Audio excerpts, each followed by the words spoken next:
Stop using low power mode like this. It might be hurting your iPhone. Are you sure low power mode actually protects your iPhone battery?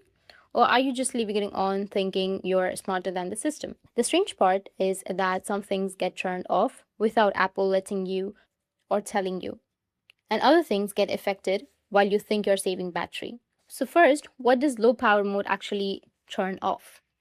Let's be honest, the processor runs slower, apps stop working in the background, and animations and smoothness are reduced.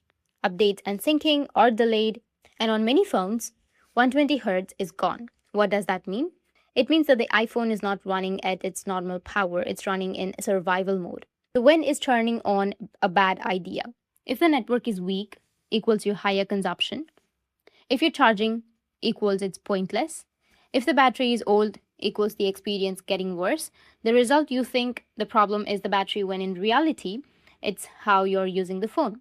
Why isn't keeping it on all the time a smart solution? Simply because it's made for emergencies and not for the daily use. Not designed to stay on 24 hours in 7 days, low power mode hides problems instead of fixing them. Gives you a false sense that everything is fine. And over time makes you hate the phone itself.